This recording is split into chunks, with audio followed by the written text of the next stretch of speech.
नमस्ते बच्चों। आपके सामने आप देख रहे हो प्राथमिक प्रमाण पत्र परीक्षा। सभी बच्चों को पता है कि 5वीं और 8वीं जो है बोर्ड एग्जाम हो चुका है। इसे एकीकृत परीक्षा के नाम से जाना जाएगा। तो पहले जैसी स्थितियां नहीं रहेंगी। आपके यहाँ केंद्र अध्यक्ष बदल जाएंगे, आपकी कॉपियां दूसरी जगह चेक होंगी। यानी अगर आपको बोर्ड परीक्षा 8वीं में अच्छे अंक लेके पास होना है, अभी भी हमारे पास 15 से 20 दिन का समय है। अगर हम अच्छे से पैटर्न को समझ लें और उसके हिसाब से तैयारी करें तो हम जरूर अच्छे नंबर ला सकते हैं। तो मैं आपको पूरे 6 के 6 पेपर के लिए सभी का परीक्षा जो पैटर्न है जो राज्य से भेजा गया है, उसमें किस टॉपिक पे कितने प्रश्न आने हैं, किस जैसे सब्जेक्ट जो हमारा पाठ्य पुस्तक है उसको यूनिट में विभाजित किया गया है, तो किस यूनिट से कितने प्रश्न आएंगे, हम कैसे कम तैयारी करके और रिवीजन शॉर्ट रिवीजन करके अच्छे नंबर लाएं। तो उसी के ऊपर आपको मैं इस आधे घंटे के वीडियो में बेहतर से बेहतर नंबर लाने के लिए एक गाइडलाइन दे रहा हूं। अगर आप इस वीडियो को पूरा देखते हैं तो इस परीक्षा में आप क्या क्या चीज़ों पे ध्यान रखें जिससे आप अच्छे अंक लेकर के पास हो सकते हैं।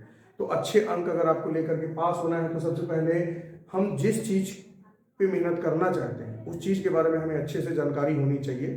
तो आइए देखिए, सबसे पहले कि ये प्राथमिक प्रमाण पत्र परीक्षा 2025 सैंपल प्रश्न पत्र राज्य शासन की तरफ से भेजा गया है बच्चों को बताने के लिए कि बच्चे पहले से जाने कि पेपर को कैसा आना है करके। तो यहाँ पे सैंपल प्रश्न पत्र है, कक्षा 8वीं का है, विषय हिंदी है। यानी आपको समय कितना मिलेगा, तो आपको 3 घंटे का समय मिलेगा। तो 3 घंटे का आपका समय है।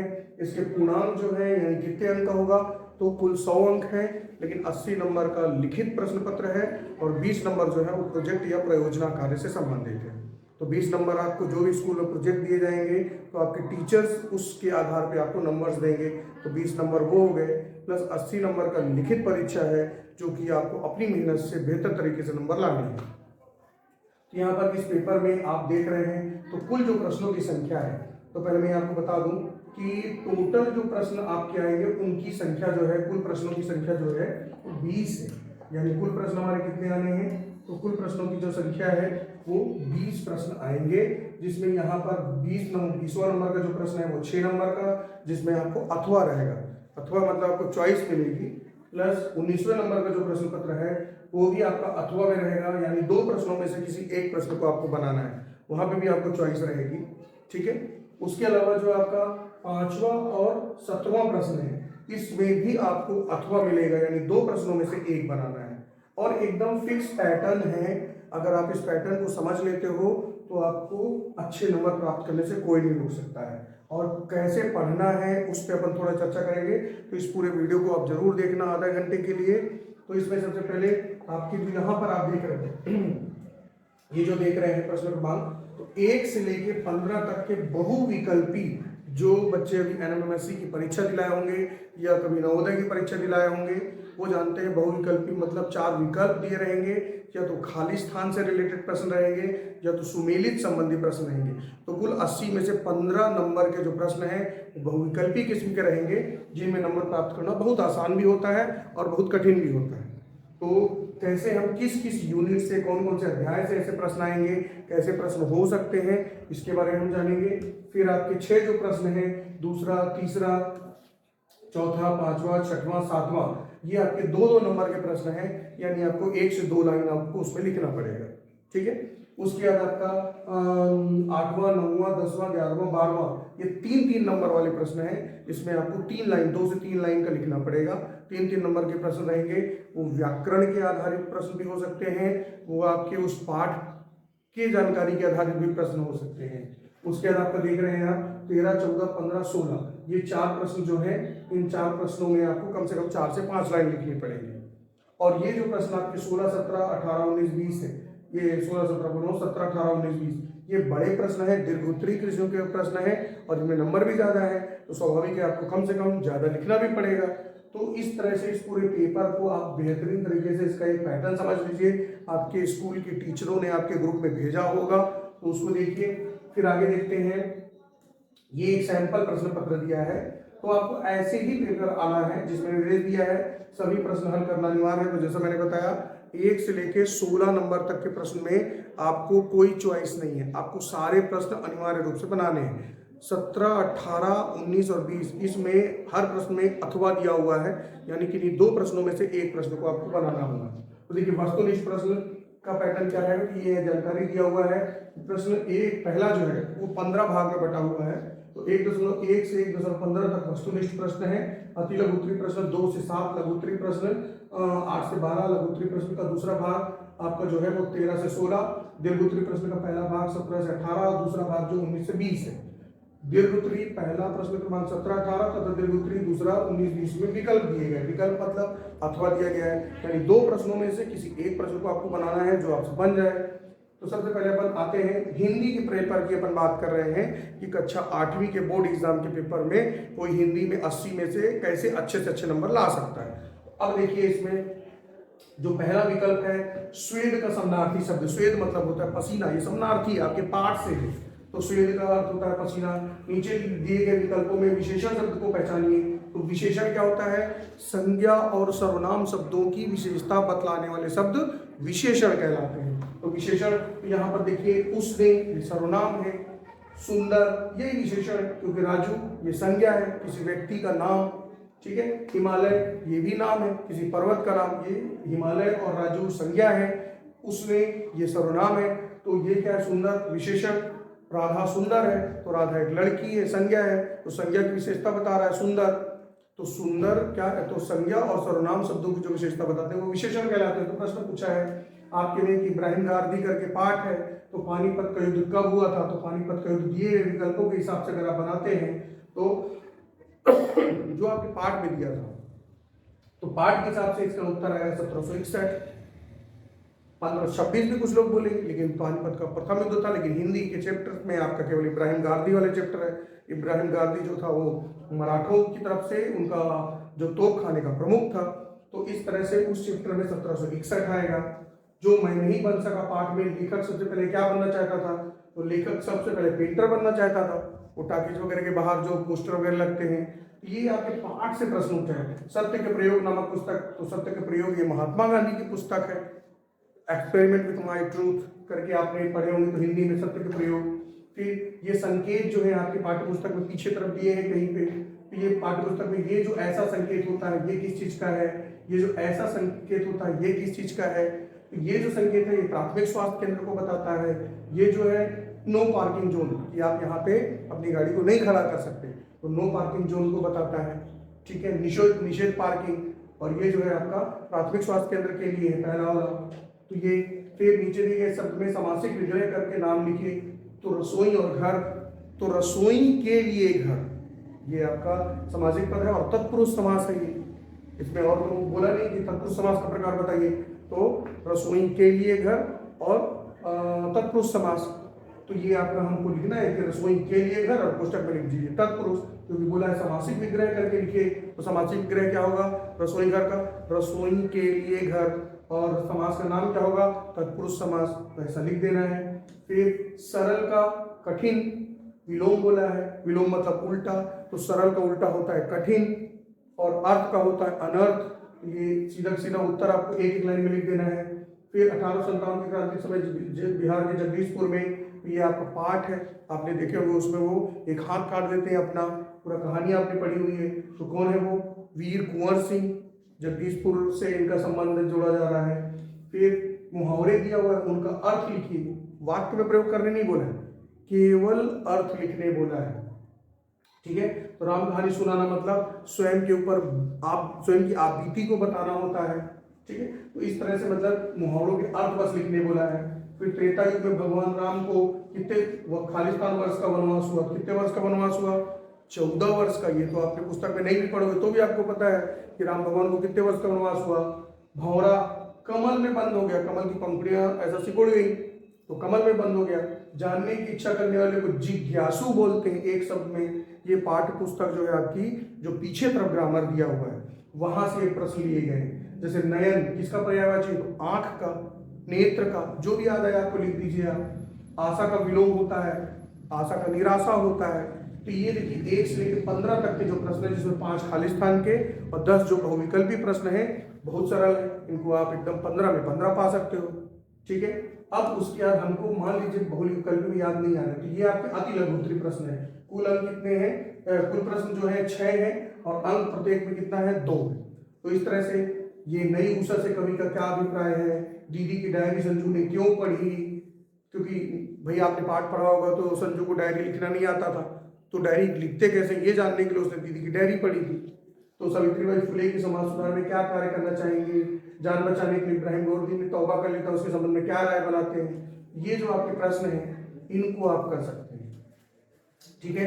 तो हर एक पाठ में बहुत सारे प्रश्न दिए हुए, लेकिन कुछ चुनिंदा, अगर आप कहानी को अच्छे से पढ़ लेते हो, अपने शब्दों में लिखना जरूर, छोड़ना नहीं। जो भी आपने उस कहानी को पढ़ने के बाद समझा है उस पाठ से, उसको लिखना जरूर, छोड़ना नहीं। कॉपी कभी छोड़ी नहीं जाती, कुछ ना कुछ तो जानती हो कि उस पाठ को पढ़े हो, कहानियां हैं तो उनको छोड़ने पे क्या होता है, ये रहेगा कि आपको कुछ आता ही नहीं। लेकिन अगर आप कुछ भी लिखोगे तो टीचर को कुछ तो लगेगा कि हाँ बच्चे ने कुछ पढ़ा है, तो थोड़ा बहुत तो नंबर देगा ही देगा।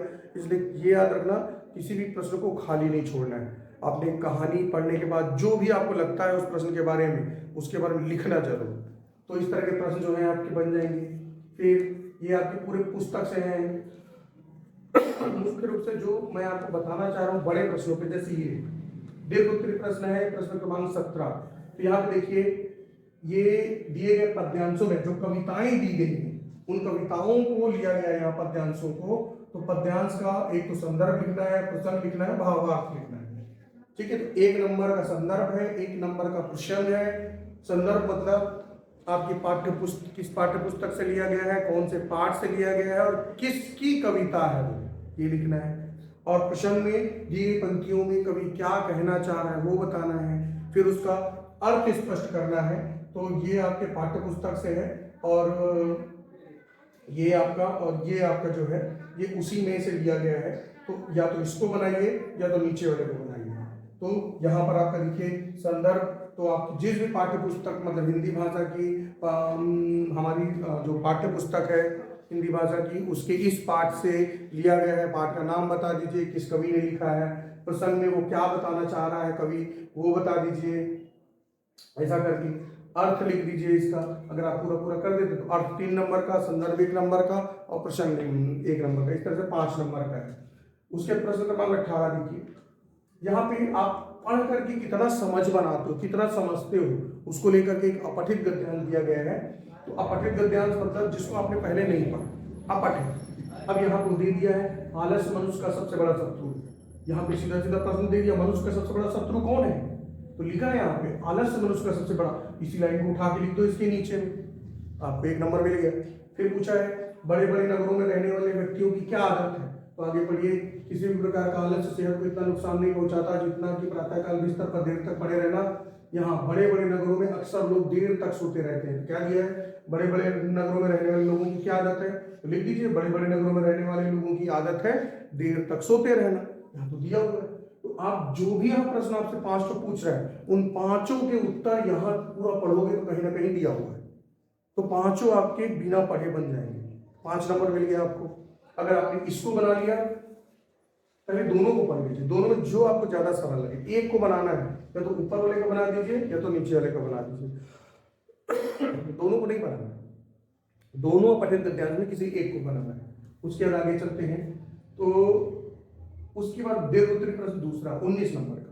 यहाँ पे आप पहले आवेदन पत्र लिखते थे। तो आवेदन का शुरू में सेवा में प्रधान पाठक, साथ जो भी स्कूल का नाम है वो लिखते हैं, विषय छुट्टी के लिए लिख रहे हैं, जिस चीज के लिए तो वो लिखते हैं। फिर आपका महोदय वो लिख करके जो चीज़ों के लिए आप बताते हैं कि कल रात से मेरी अचानक स्वास्थ्य खराब हो जाने के कारण छुट्टी ले रहे हैं, तो जिस कारण से भी छुट्टी ले रहे हैं आप, जितने दिन की भी लेना है उसका। फिर नीचे में आपका शिष्य या शिष्या या आपका छात्र छात्रा, और एक तरफ बाईं ओर क्या डाल देते हैं, तारीख डाल देते हैं। उसके ऊपर में धन्यवाद पूरा लिखने के बाद लिखते हैं। तो एक निश्चित पैटर्न है किसी भी आवेदन को लिखने का, उस पैटर्न को रट लीजिए, उसको समझ लीजिए, और जो भी पूछे वो बीच का हिस्सा उस हिसाब से लिख दीजिए, क्योंकि शुरू का और आखिरी का हिस्सा एक जैसा होता है।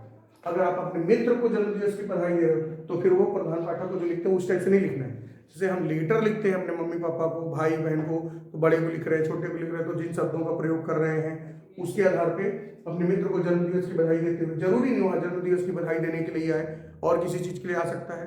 तो जो भी इन दोनों प्रश्नों में से किसी एक को बनाना है, या तो इसको लिखिए या तो इसको लिखिए, और ये 100% आएगा। हाँ, जरूरी नहीं वो स्वास्थ्य ठीक न होने के कारण 3 दिन बोला है, हो सकता है 5 दिन की छुट्टी बोल दे, हो सकता है 1 दिन की बोल दे, स्वास्थ्य खराब होने के बजाय वो बोल दे कि कहीं बाहर जाने के कारण छुट्टी लेने के लिए।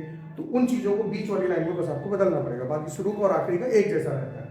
फिर आगे देखिए, ये आपका पीछे दिए गए विषयों में किसी एक विषय पर निबंध आएगा। तो निबंध के लिए आपको इतनी सारी 4 ठोक में से कोई है। तो राष्ट्रीय पर्व जो है, जरूरी नहीं गणतंत्र दिवस आए, हो सकता है 15 अगस्त आज है, स्वतंत्रता दिवस, और महात्मा गांधी, क्योंकि इसमें हमारे सहायक वचन भी है।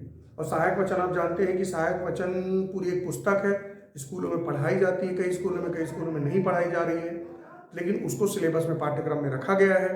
तो इसीलिए महात्मा गांधी के ऊपर भी कुछ प्रश्न हो सकते हैं, तो महात्मा गांधी को ऐसे के रूप में भी आपसे पूछ सकता है, निबंध के रूप में। तो कम से कम 10 से 15 लाइन आपको तैयार करके रखना है महात्मा गांधी के बारे में। 10 से 15 लाइन आपको गणतंत्र दिवस, कुछ मत करिए, जो भी गणतंत्र दिवस के दिन सुबह से लेकर के आपके स्कूल में होता है उसी चीज को लिख देना है, बस उसमें आपको नंबर मिल जाएगा। तो राष्ट्रीय पर्व हो सकता है, वो दीपावली हो सकता है, कोई भी एक त्योहार, उसके ऊपर एक प्रश्न आएगा, मतलब टॉपिक रहेगा, किसमें, निबंध में। महात्मा गांधी हो सकता है, पर्यावरण से हो सकता है, हमारी शाला से हो सकता है, कोई भी फिक्स टॉपिक नहीं आएगा। छोड़ना नहीं है, क्योंकि हर चीज के बारे में आप जानते जरूर हो, लिखना जरूर है।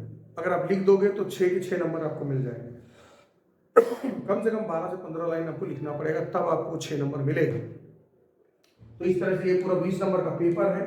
अब मैं आपको इसके यूनिट पे बात करूं कि जो ये यूनिट है इसका वो कैसे बटा हुआ है, किस टॉपिक से कितने प्रश्न आने हैं। तो यहाँ पर आपका दिया है कि जितने भी चैप्टर हैं, हर एक चैप्टर से डिवाइड है कि इस चैप्टर से इतने प्रश्न आने हैं। तो यहाँ पर आपका तो नहीं दिख रहा था, तो ये देखिए आपके आंसर, यहाँ पे आंसर भी दिए हुए हैं। तो मैं आपको दिखाता हूँ यूनिट वाइज कि हम जो सिलेबस है उसको यूनिट वाइज कैसे बांटा गया है हिंदी का जो है, तो उसी हिसाब से आप अपनी तैयारी करिए। और ये याद रखिएगा कि आपके हिंदी भाषा की जो पुस्तक है उसमें चैप्टर दिए, अध्याय दिए।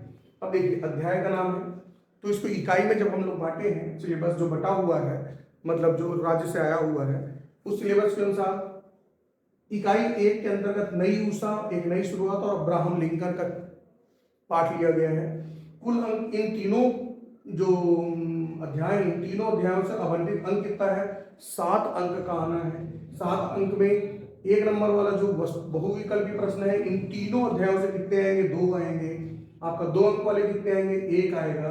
और 3 अंक वाले कितने आएंगे, 1 आएगा। तो उसी के हिसाब से आप तैयारी करिए। कुल कितने प्रश्न होंगे, 4 प्रश्न, यानी 3 नंबर का 1 प्रश्न, 2 नंबर का 1 प्रश्न और बहुविकल्पी वाले 2 प्रश्न। और टोटल कितने नंबर का आना है, 7 नंबर का। कितने अध्याय हो गए, एक नई उषा, एक नई शुरुआत और अब्राहम लिंकन, इन 3 पाठों से 7 अंक का आना है। उसके देखिए पचराही, इब्राहिम गांधी, जो मैं नहीं बन सका, ये आपके हिंदी भाषा के पुस्तक में दिया हुआ है। आवंटित अंक कितने हैं, 8 अंक हैं, मतलब 8 नंबर का आना है। कितने, तो 2 ठोक बहुविकल्पी प्रश्न होंगे, 1 ठोक जो होगा वो आपका 2 नंबर का होगा, 3 नंबर का नहीं है इसमें, 1 ठोक जो होगा इसमें 4 अंक का होगा। तो इस तरह से टोटल कुल प्रश्नों की संख्या इन तीनों टॉपिक से कितनी आएगी, 4, और ये आपका अंक जो रहेंगे 8 रहेंगे। उसके देखेंगे यूनिट 3, इसमें 3 अध्याय लिए गए हैं, दीदी की डायरी, एक सांस आजादी की और साहस के पैर। और इसमें जो आपके प्रश्न आवंटित है, अंक जो आवंटित है 7 अंक है। 2 ठोक बहुविकल्पी प्रश्न होंगे, 1 ठोक आपका 2 नंबर का होगा और 1 ठोक 3 नंबर का। कुल प्रश्नों की संख्या इस टॉपिक पे भी 4 है। जो यूनिट 4 है उसको 4 भाग में बांटा गया है। पहला प्रवास, दूसरा हमारा छत्तीसगढ़, तीसरा अपन चीज के पीरा और चौथा अपठित गद्यांश। यानी इस पूरे 4 अध्यायों में से कुल 9 अंक का आना है। उसमें एक बहुविकल्पी है, उसके अलावा एक जो है 3 नंबर का है और एक जो है ये आप देख रहे हैं कि ये 5 अंक का आएगा। तो यहाँ पर आपका एक 5 अंक और ये 3, 5, 3, 8 और एक बहुविकल्पी, इस तरह से 9 नंबर का इन 4 अध्यायों में से किसी से आ सकता है। यानी अपठित गद्यांश इस टॉपिक पे है और अपठित गद्यांश अगर आएगा तो 4 से 5 प्रश्न का होगा वो। उसके बाद आगे चलें, यूनिट 5 विजय वेला, आतिथ्य और मनुष्य की खोज निकालो। तो ये जो ये यूनिट है, इस यूनिट से 8 नंबर का आना है। तो 8 नंबर का जो आना है उसमें दो बहुविकल्पी प्रश्न होंगे, एक जो होगा आपका 2 नंबर का होगा और एक जो होगा 4 नंबर का होगा। इस तरह से इस टॉपिक पे भी 4 प्रश्न आने हैं। उसके देखें, बरसात के पानी, 6वीं यूनिट जो है, बरसात के पानी ले, भूजल संग्रहण, तृतीय लिंग का बोध और पत्र लेखन। इस टॉपिक के ऊपर 11 नंबर का आना है। 4 अध्याय जो बन रहे हैं, 11 में एक आपका बहुविकल्पी प्रश्न आएगा, एक जो है वो 4 नंबर का आएगा और एक जो है वो 6 नंबर का आएगा। तो इस तरह से 6, 4, 10 और 11, टोटल 11 नंबर का इस टॉपिक पे आना है हमारा। उसके बाद जो है ब्रज माधुरी, कटुक वचन मत बोल, मिनी महात्मा, इस टॉपिक पे हमारा जो है 11 नंबर आना है। 11 नंबर में 2 प्रश्न जो है वो आपके किसके हैं, बहुविकल्पी है। एक प्रश्न जो होगा हमारा वो 4 नंबर का होगा और एक प्रश्न जो होगा हमारा 5 नंबर का होगा। तो यानी इस टॉपिक से हमारा 100% पद्यांश आने की उम्मीद रहेगी। तो इस टॉपिक को अच्छे से आप तैयार कर लीजिए। उसके बाद सिखावन और हिरोशिमा की पीड़ा, और ये टॉपिक पे आपका 7 अंक आना है। तो 7 अंक में आपका 2 बहुविकल्पी है, एक 2 नंबर का और एक 3 नंबर का, यानी कुल 4 प्रश्न है। उसके बाद सावित्रीबाई फुले, यातायात की सुरक्षा, इस टॉपिक से 6 नंबर का आना है, जिसमें एक आपका जो है वो बहुविकल्पी है, एक जो आपका है वो 2 नंबर का है और एक जो आपका है वो 3 नंबर का है। इस तरह से इस टॉपिक पे 3 प्रश्न आने हैं। उसके 10वां यूनिट जो है तो सहायक वचन के संपूर्ण अध्याय और निबंध लेखन। तो सहायक वचन को शामिल कर रहा है, तो सहायक वचन पूरी महात्मा गांधी के ऊपर है। और निबंध लेखन, तो निबंध लेखन में कोई भी टॉपिक दे सकता है अचानक से। तो इस पे आपके कुल कितना है, 6 अंक का है और 6 अंक में एक प्रश्न आएगा, यानी जो प्रश्न बनेगा ये 20वें नंबर का प्रश्न बनेगा। तो इस तरह से कुल अंक 80 नंबर, 80 में से 15 बहुविकल्पी प्रश्न है, 6 ठोक आपके 2 नंबर वाले हैं, 5 ठोक आपके 3 नंबर वाले हैं, 4 ठोक आपके जो है वो 4 नंबर वाले हैं और 2 ठोक 5 नंबर के और 2 ठोक 6 नंबर के। इस तरह से कुल जो प्रश्न बन रहे हैं वो 34 ठोक बन रहे हैं, जिसमें 15 बहुविकल्पी हैं, यानी मुख्य रूप से 20 प्रश्न हैं। तो अगर आप इस पैटर्न को पूरा समझ करके अच्छे से तैयारी करते हो, ये मान के रखिए कि इस प्रश्न पत्र में आपको अच्छे नंबर लाने से कोई नहीं रोक सकता है। तो मेरी तरफ से बेस्ट ऑफ लक, अच्छे से तैयारी करिए और किसी भी डाउट के लिए आप मुझसे पर्सनल व्यक्तिगत नंबर पे कॉल कर सकते हैं। धन्यवाद।